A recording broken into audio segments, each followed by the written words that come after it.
What's up, guys? This is going to be a UFC video here today. It's going to be on the UFC 197 card, Jones versus SAINT PREUX.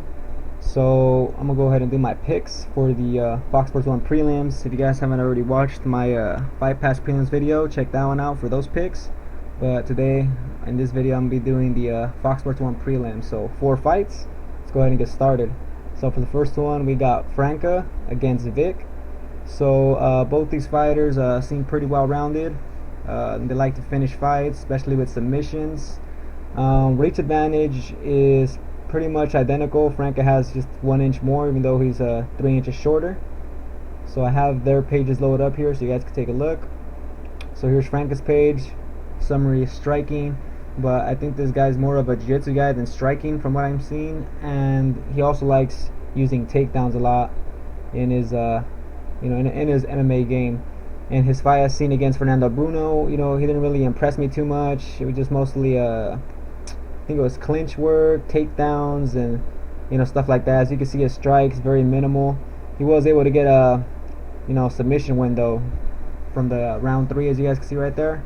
So I mean, I'm not gonna say that's a big win, because I don't think it was really that much of a big win. But I don't know too much about Fernando Bruno, but I just think he's not that high level of a opponent.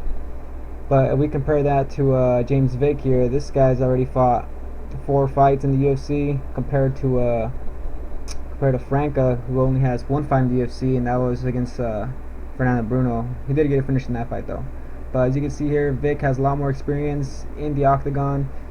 4 fights in the UFC, 4 wins, and 2 out of 4 of those wins are by finish, both in the first round, with submissions. So this guy, for some reason, well, not for some reason, but this guy's labeled more like kind of like a boxing style, something like that. But he does have great submissions, and we check his record. As you can see, a lot of his wins come from submissions, not from his hands. He has good hands, and they were saying this guy's like 2-time Golden Gloves champion or something like that.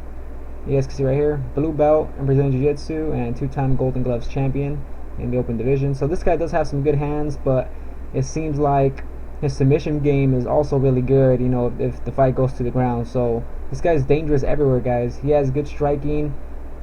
He's tall, he's lanky, he has reach. But don't forget, Franca here also has reach.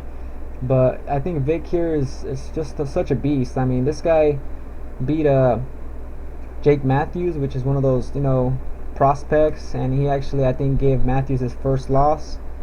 And yeah, it was pretty impressive. When I seen that fight, I was like, oh, okay, this guy finishes fights. This guy beats really good fighters. And yeah, I think he's fought way better competition. I watched the Nick Hine fight. It looked like in that fight he was getting beat up a little bit with the left hand in like the first round, but after that he was able to adjust and stuff like that. So I think this guy knows what he's doing. He's undefeated for a reason. Also has that great cardio. So for me, I think Vic's gonna get this win, guys. I think with his boxing, his cardio, his great submission game, he could catch submissions from anywhere, it seems like. And I know Franca has that takedown threat. He's gonna have that takedown advantage. We see his takedown average right here is about 4 takedowns, and good takedown defense also. Supposedly, like I said, his summary is striking. I haven't seen too much of his striking, so I'm just gonna assume here that Vic is the much better striker on the feet, and I'm pretty sure Franca's gonna want to take Vic down. But also Matthews wanted to take Vic down, and look what happened to him. He got caught. But Franca, I think, is a little bit more better on the ground. But still, guys, I'm still gonna have to go for Vic here. He's fought better competition in the UFC. 4 fights in the UFC. Franca only has 1. And yeah, I just don't know too much about Franca, so I'm going with Vic here, guys. And I think it's gonna be a decision win, guys. So that's my pick. Next fight, Esparza against Lima. So Esparza's coming in short notice. I think she had probably like 3 weeks to train, or maybe 4 weeks.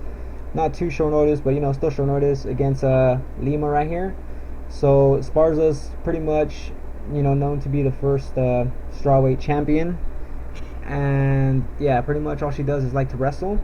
Not much of a striking game, as we saw against Joanna. But let's go ahead and load up a page real quick. She is pretty relentless though with her wrestling.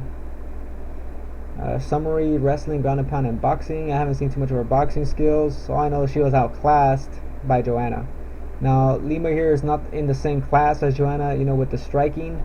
Lima actually fought, you know, Joanna already, and she lost, and yeah, she was losing the striking exchanges.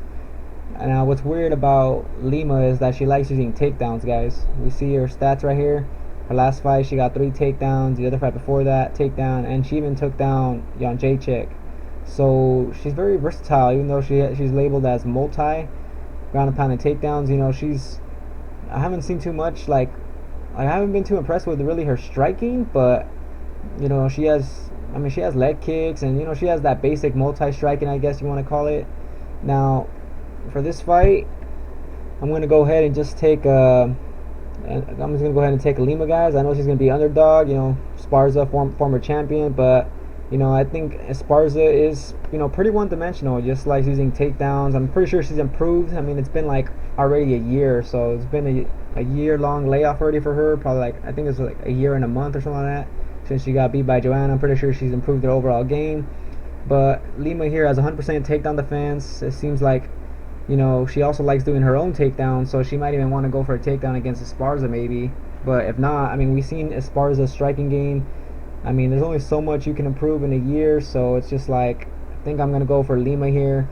Also, she's already been training. She's not coming in short notice like Esparza is. So yeah, guys, I'm gonna go ahead and take the underdog here. You know, you guys probably gonna disagree, but yeah, I'm just gonna go ahead and take Lima, and I think Lima's gonna win by decision, guys. Next fight, Roberts against Steele. So Roberts, this guy seems like one of those you know, UK prospects. He's a really good fighter, only 1 loss in his record, and he has lots of finishes, guys. If you guys check his shirt dog record, he has finishes by knockout and submission. I think it's 5 wins knockout, 5 wins submission, and 2 by decision. So this guy's a finisher. Steele has some power, uses a lot of takedowns. If you guys see his takedown average there, let's go ahead and check out their fighter profiles real quick. Okay, so it's loading up. So Roberts, boxing, speed, athleticism, and heart. He has only had 1 fight in the UFC. It was against Nathan Coy, an old fighter. You know, he's like 38 years old. He's primarily a wrestler, and yeah, Coy was. Roberts was doing some good work on the feet. Coy got tired of that, took him down, and Roberts was able to wrap up a submission. So this guy's a beast, guys. This guy has a good submission game off his back, which means, you know, if Steele here wants to go for a takedown, which he does like doing, he likes using takedowns.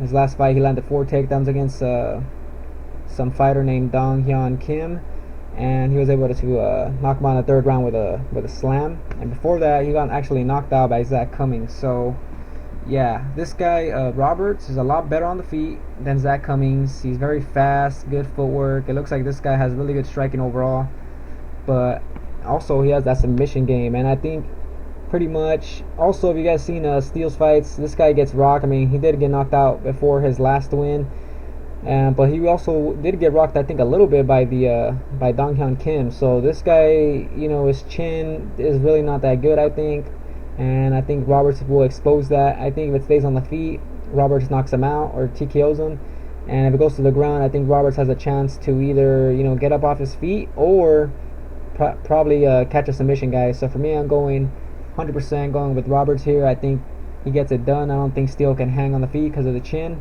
So I think Roberts finishes him, guys. If it stays on the feet, he knocks him out. Goes to the ground, he taps him out. But I think that Roberts will get this fight done on the feet, and I say he finishes his Steele probably in the 2nd round, guys. So that's going to be my prediction. 2nd round knockout for him. Okay, Sergio Pettis and Chris Caceres. Bandit Ken's about to cut off, guys, so hold up.